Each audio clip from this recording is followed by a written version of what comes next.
Hey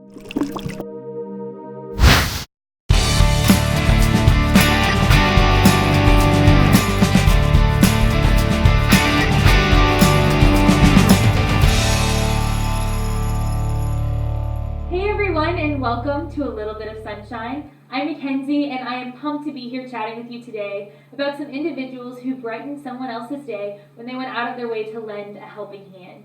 They have some really cool stories to share, but before we get there, I want to talk a little bit about a fairly new thing that I'm just now getting the hang of. I don't know how many of you have heard of the app Yik Yak, but it's kind of taken Barry by storm without me taking notice at all. I've been told it was released in November of last year, so I'm only behind about a year, give or take a little. So when some of my friends brought it to my attention, they first teased me about not knowing it, and then ultimately helped me navigate it, and I just couldn't help but notice the big, fat opportunity to use it for my own benefit, and potentially the benefit of you. To show you just how ridiculous some of your posting is, I asked for some help from some people you may have seen around campus a time or two. In our next segment, I like to call Professors Read Your Yaks.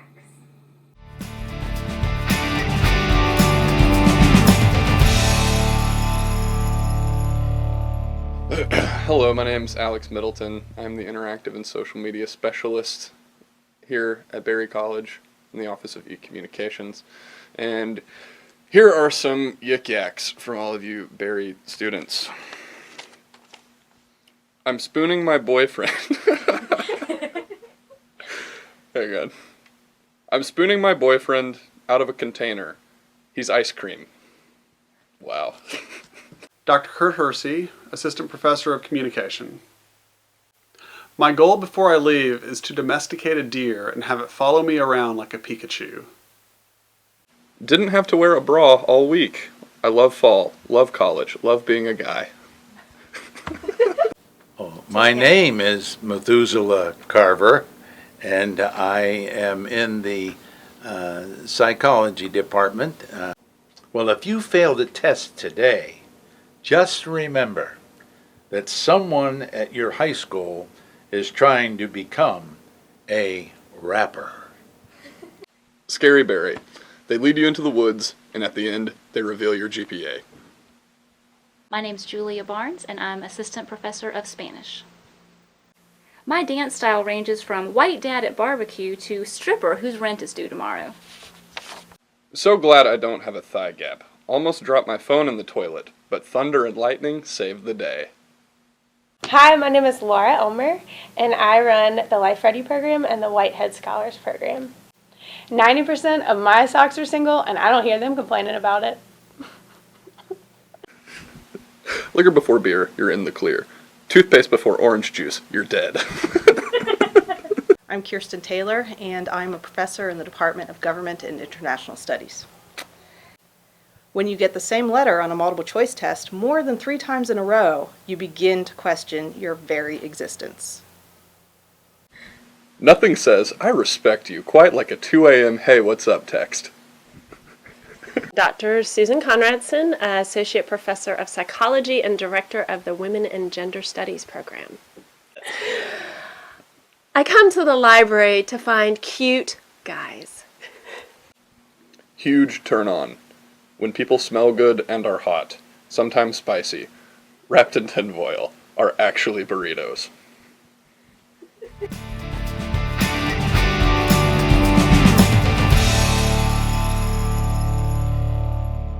I want to say a big thank you to all of the professors that participated in Professors Read Your Yaks. It was so much fun to film with them, and just a huge thank you for your participation in that crazy, crazy event. I want to welcome 2 of my dear friends, Olivia Paige and Taylor Norton, to the show. Welcome, guys. Thank you for being here. Thanks for coming. No problem. No problem. So, can you guys tell me a little bit about yourselves? Give me your syllabus day mantra, if you will. Yeah, so my name is Olivia Paige. I am a junior sociology anthropology major here at Berry, and I work for Berry College Volunteer Services. I'm the director there. And my name's Taylor Norton. I'm a senior biochemistry and Spanish double major with a biology minor. Originally, I'm from Nashville, Tennessee, and I am a pre-med student, so that's where I'm headed, but I work. Yeah, fingers crossed. Exactly. We're hoping to get there. That's right. And I work in the admissions office as a student admissions counselor. And also, I'm just going to take this time to say, happiest of birthdays to you. Taylor went the whole day without telling us that it's his birthday. So happy birthday. And I was actually talking about birthdays with him. I was like, oh, well, my birthday is coming up in October. And he was like, yeah, a lot of people I know have birthdays in October. And I was like, how old are you? He's like, 22. And I was like, when is your birthday? He was like, today, actually. Like, I take every opportunity on my birthday to say, it is my birthday. Taylor, Yeah, too humble. It's not really Too my humble. MO, but okay. Well, so I'm here today to chat with you guys, not about birthdays, but about service. So I know each of you have served in the States, but each of you individually have served in different countries too. So tell me a little bit about which countries you served in. Okay. Yeah. So I've served in Ecuador, the Dominican Republic, Kenya, and India most recently. Wow, okay, my list isn't as long. I was in Quito, Ecuador, working for this summer. Well, I haven't served abroad ever, so you're one step ahead of me, Taylor. So, what countries did you find the most? What country did you find the most challenging to serve in? I think, each country has its own individual challenges, definitely.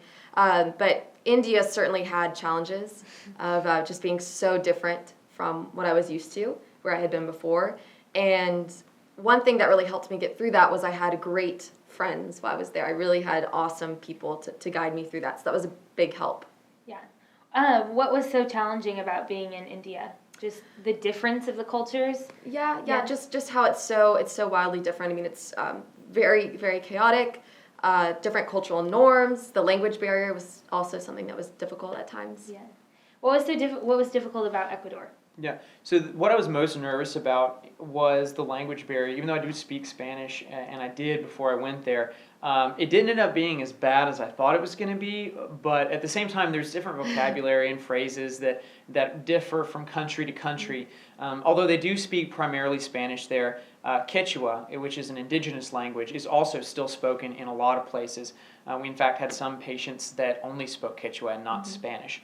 So that was different. Of course, there are different customs and traditions there that I had to pick up on. But, I had very gracious hosts that helped me through that. Yeah. So tell me, each of you, about what you guys did while you were abroad serving. So I went to India for study abroad. And as a part of my study abroad courses, I took a community engagement course where I learned about the Indian education system and got to work with a lot of different schools and organizations that really tried to better the Indian education system, provide extra support for students from disadvantaged backgrounds, and especially also for girls as well. So with that, I did a kind of a variety of things. I would go in and spend time with the kids. I would just sort of learn about the different organizations. One of those was Voice for Girls, and it really focused on supporting girls' education in India. Okay. Mm-hmm. Your service is different because it's in the medical field, correct? So you focus more on education that's correct. while you were abroad, but you were more medicine driven, because it's your career path. Right. So, Right. so tell me a little Fingers bit. crossed. So I was volunteering in a primary care clinic that was in the center of Quito, Ecuador. And our demographic that we served was some of the poorest of the poor. So we were serving people that didn't have a lot of resources. What I was doing there was essentially assisting the nurses and the doctors there in really whatever they wanted me to do. My third day there, I put on sterile gloves and helped with a minor surgery and all sorts of things. Yeah. They just throw you right into it. But I did everything from that to just patient histories and physical exams, wound care, a bunch of different things. So I obviously learned a lot because they had me doing a lot of different things while I was there. Wow. I cannot even imagine just, here, let's do surgery today. I was probably about that surprised because I was not expecting it. Same reaction. Right. Yeah. But yeah. No way. But I hear, you must be great at surgery, but Olivia, I hear you're great at the Macarena. That's what I've been told. Yes. Tell me a little bit more about that. A Macarena expert, yeah.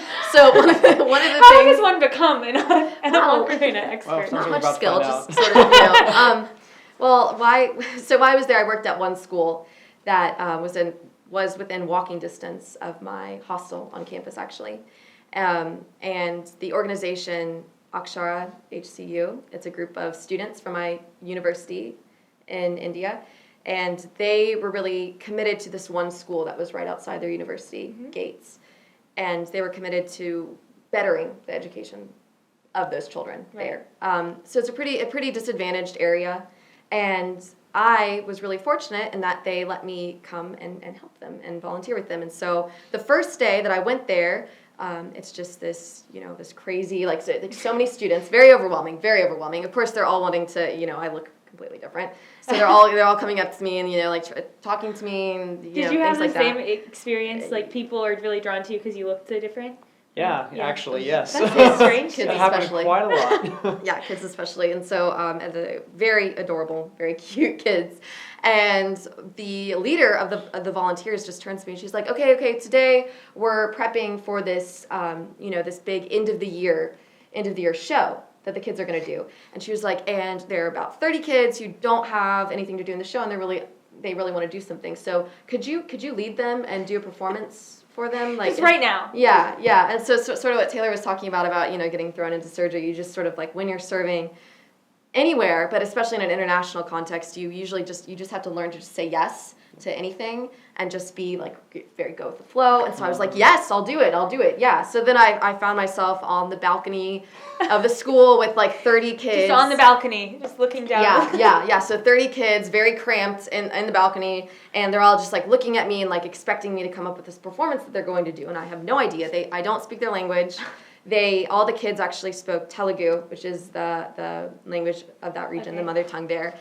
And so I didn't know any Telugu, didn't know any Hindi, which is another language that some of them spoke.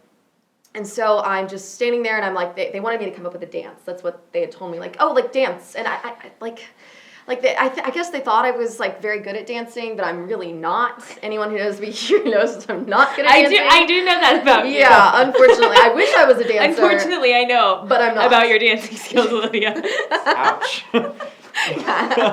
No, they're pretty hilarious. So yeah, when I was standing there, I was like, the first dance that came into my head was the Macarena, and mine would have been the chicken dance. Yeah, so it's slightly better. Better. You win. Slightly better. It's on a little bit more complicated. Right. So right. I just taught them the Macarena, and I had to sort of like get them all to focus. But I had tons of fun. It was hilarious. It was awesome. They really loved it too. So like all the little kids were just like I'd be like 1 Maca 2 Maca 3, and so did they understand your counting? Did you? I had to. So I just told them.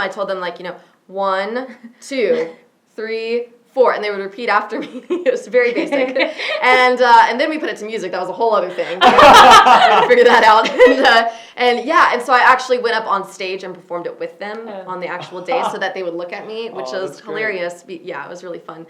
But there's a video of that somewhere, so that's gonna be black you gotta and dig white for that later. up. Yeah, I've got to see this video. Yeah, and the best thing about it was that even like weeks after we had performed and they had learned the dance and everything, like sometimes I'd just be walking, because the school is really close to the university, so sometimes I'd be walking the town, and then this little kid would come up to me and just be like, hey, Macarena, and then like run off, and then like, so that was really funny, because this little really cute Indian kid just coming up to me like, Macarena, You were the Macarena lady. doing the Macarena, yeah, exactly, but they loved it. They were really great and good sports about it, and so. So you asked me before what the Macarena stands for, yes, what it means. I was curious. Yeah, so we were chatting about it before this started, and I was like, I wonder what it does mean. So I looked it up.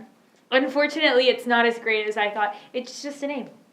Yeah, Just that's sort of that's a it. letdown. Just a name. That's it. Yeah, I was That's really all we've hoping got. it was like something a little bit more meaningful Just a than name. that. So the Macarena is just like, hey, Olivia. Yeah. Hey, Taylor. Yeah. I mean, that's all we But got. it's more fun to say. Yeah. That's true. Yes. Macarena. Did they say it in an Macarena. Indian accent? Yeah, a little bit. What's the origin of the song is, Latino, right? Yeah. So. Yeah, so it was like not even my culture that I was, like showing them. It was See, not that's even where like I an win. American The chicken dance. dance is definitely American. very American. Unfortunately, yeah. The Macarena, no. But But they still really merging loved it. cultures. Yeah. You were getting Taylor in there, because, So there you go. Appreciate it. Well, I want to give you the opportunity, Taylor, to talk about kind of your experience, because I know that yours that was a lighthearted experience. I'm sure you had more, in-depth experiences, but you tell the story, and it was just so beautiful, and I'd love for you to share that with everyone. Sure. So, as I said, the demographic that we served was very poor overall. And there was one patient in particular that I remember who was elderly, and she had to walk a long distance in Quito in order to get to her job, which was hand washing clothes. Right. And that's what she did all day long to support 8 kids that she was in charge of, all under the age of 10, as I remember it. Wow. Yeah, so it's a lot of work for anybody, much less someone Yeah. who's elderly and alone. I mean, she had half of them because her son was murdered 2 years before, and they had nowhere else to go. And so she's trying to support all these kids by washing clothes, walking across the city twice a day. And she came down with some really severe abdominal pains and a couple other conditions that prevented her from going to her job. And that was the only job she had to support them. If she can't work, she can't support these kids. And even more so than the pain that she was feeling was physical. You know, you could tell that she was really hurting because she was scared for the 8 kids that she was trying to take care of. And when we gave her the prescriptions that she needed to go and purchase, it was even worse. And to put it in context, usually it'd be $3 American to every $1 in Ecuador, or 4 sometimes. Yeah. Is about how the prices work out. You The served in exchange rate. Ecuador too, Yes, correct? I did. Yeah. Yeah. And so you can attest it's about Yeah. like that. Yeah. And so it was probably $2.50 or something like that worth of Not- medication. not but much. but there, that is more for somebody, especially who's impoverished, who's got 8 kids to look after. Right. It's a huge amount. And she was just crying and she was distressed because she knew she couldn't pay for that and keep her kids supported, but at the same time something happened to her and she didn't know what was going to happen to them. Right.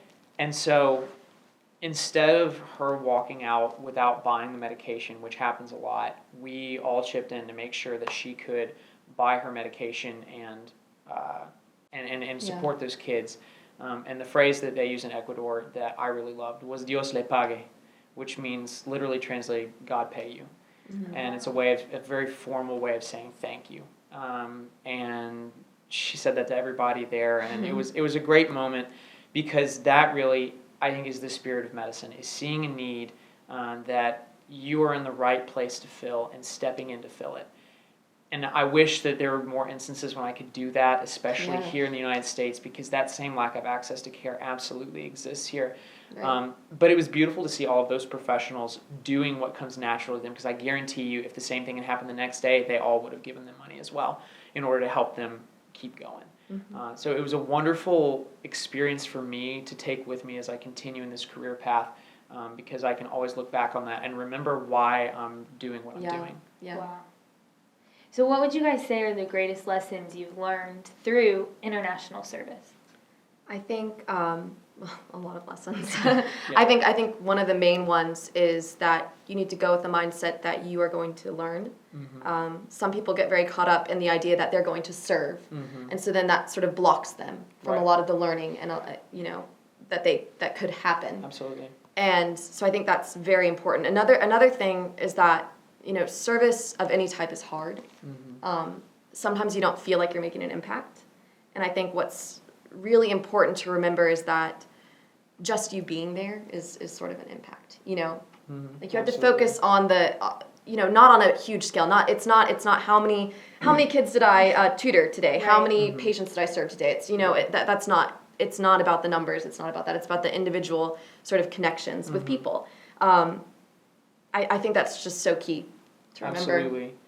And what the biggest takeaway I had was the answer is always yes. Whenever you're working in that field, I think you touched on that earlier. Yeah. Anytime they said, "Hey, you want to go do this? Hey, you want to go see this?" Answer is always yes, because you're always going to learn something. You always get to do something new, and there's always a way that you can help out.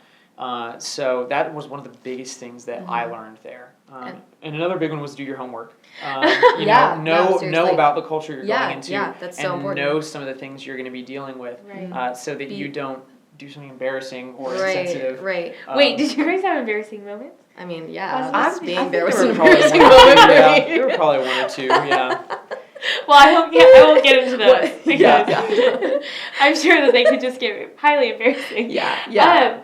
I just want to give you the opportunity to talk about how others can get involved in international service. I know a lot of people don't think they can because it's hard. It's hard to fund things and stuff. So how might others get involved? I mean, there are many ways to get involved. I mean, you can do service work if you're studying abroad. You can go on mission trips, any type of international service trip. There's tons of scholarships because I know I know a big problem for people is usually the plane ticket. Right. Actually paying your way to go. And, there are ways to do individual fundraising, but also, sometimes organizations will provide scholarships for that. And it has a lot to do with choosing the right organization. Yeah, definitely. Because I think it's very tempting to find a couple that you've heard of already and then stop there. But you really have to cast your net wide, so to speak. Right. And get a wide cross section of what's available. I found an organization through a friend that's called ELI, which stands for Experiential Learning International. So ELI Abroad coordinates internships for students, and they keep a very small staff, so they make things very, very affordable for their students who are going on these experiences.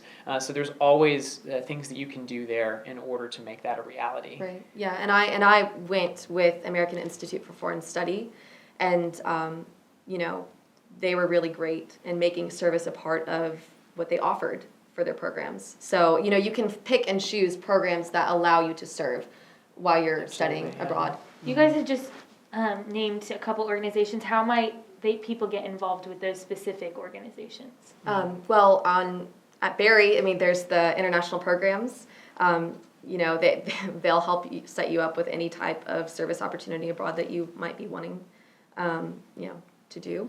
And you can always just look them up and contact them directly as well, I would say. And that's the key, is taking initiative. Yeah, definitely. Because the program I went with is not affiliated with Barry, but I just heard about it, so I did my homework on it, and I contacted them and made it a reality. Right. So that's really, really important, is to take initiative and do your homework for these kind of things. And ask people who have gone. Oh, yeah. Like Taylor and I, we love to talk about what exactly. anyone who studies abroad or does any type of international, they love to talk about it. So, just ask around, and you'll find a lot of people have done some incredible things. Well, we'll make sure we tag some of the organizations with this post. But thank you guys so much for being here, and thank you for serving. I don't think often enough we focus on the good things people at Barry are doing for the world. And so thank you for serving all together. That's such a humbling experience, I'm sure, for you. Absolutely. It's humbling to know people who have served that much. So thank you for really helping a greater community. Thanks for letting us talk about it. Yeah, thank you. Appreciate it. So thanks, guys, for being with us today. We look forward to seeing you next month, and I hope your month is full of sunshine.